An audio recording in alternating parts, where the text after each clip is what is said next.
بسم الله الرحمن الرحيم. احنا النهاردة هنتكلم ان احنا ازاي نضيف مقال جديد، وهنتكلم في ادارة المقالات.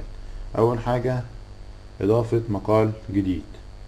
هندوس زي ما احنا شايفين، دي لوحة التحكم الرئيسية، دوسنا عليها، دوسنا على اضافة مقال جديد عشان يظهر لنا الصفحة بتاعة اضافة المقال الجديد. زي ما احنا شايفين اضافة المقال الجديد عندنا في كذا حتة بنتحكم فيه. اول حاجة عندنا العنوان، هنكتب مقال جديد مثلا. ده بيبقى العنوان بتاع المقال اللي هو بيستخدمه لعرض العنوان. تاني خانة عندنا الاسم المستعار، او الاسم ده ممكن يستخدمه في اللينك بتاع المقال لصفحة الانترنت. هنكتب مثلا نيو ارتكل، وده بيتميز ان هو ما يكونش فيه مسافات عشان هو كده كده بيلغي المسافات بتاعته. لو احنا رحنا على الشمال هنلاقي فيه كلمة منشور والصفحة الرئيسية. منشور ده لو انت عاوز يتنشر على طول، يبقى موجود او متاح للمستخدم العادي ان هو يشوف، ممكن تدوس نعم او لا. لو انت هتدوس لا، لان انت مثلا ممكن تعدل فيه حاجات او لسه بتجهز فيه او كده ومش عاوز تنشره على طول. ده بالنسبة للمنشور او لا. بالنسبة للصفحة الرئيسية، ده عاوز تعرضه في اول صفحة اللي احنا شفناها، اللي هي دي. لو احنا عاوزين نعرضه في الصفحة الرئيسية او الهوم بيج بتاعتك. تاني حاجة، تالت حاجة هنلاقي في حاجة اسمها القسم والقسم الفرعي، اللي احنا كنا اتكلمنا عنهم قبل كده.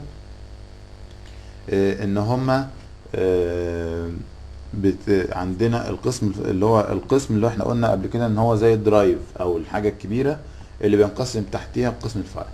هنلاقي هنا مثلا متقسم اباوت جملة، هنلاقي هنا بيتغير القسم الفرعي تباعا حسب الاقسام الفرعية الموجودة في القسم الاساسي. مثلا ممكن نلاقيه في نحطه في ال frequently asked questions، ممكن نحطه في اي حتة.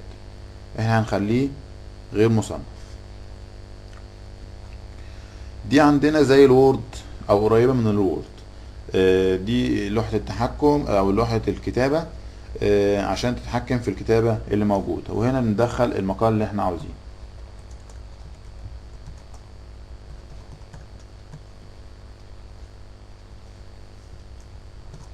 مثلا، زي ما احنا شايفين.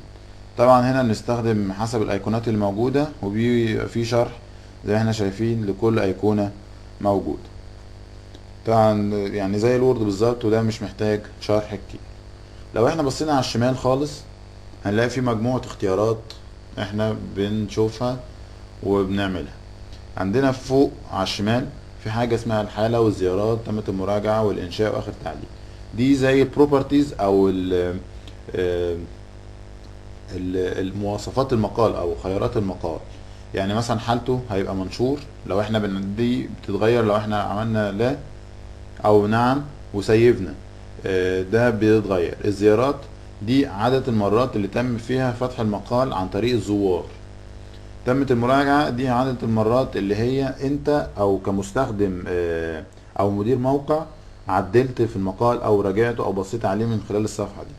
طبعا تاريخ الانشاء واخر تعديل. لو بصينا تحت شوية في حاجة اسمها خيارات المقال.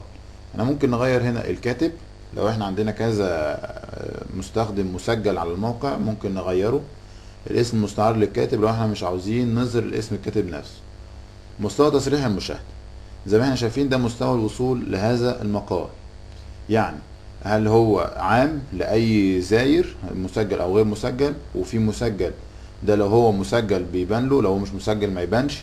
لو خاص ده لو في مستوى أعلى من المسجل عاوز تخليه على مستوى المديرين بتاع الموقع، وهكذا، أو ناس معينة أو جروب معين أو مجموعة معينة من المستخدمين. تاريخ الإنشاء وتبدء النشر ده ممكن نعدله برضو. تاريخ انتهاء النشر مكتوب أبدا، ده ممكن لو احنا عاوزين نلغي عرض المقال بعد فترة معينة. في عندنا حاجة اسمها الخيارات المتقدمة، زي ما احنا شايفين دي خيارات متقدمة عشان دي خاصة بعرض المقال وهكذا. طبعا كل حاجة واضحة في في الخيارات المتقدمة. عندنا اخر حاجة في البيانات الوصفية او الميتا داتا. دي البيانات دي اللي بنستخدمها او اللي بيستخدمها معالج البحث او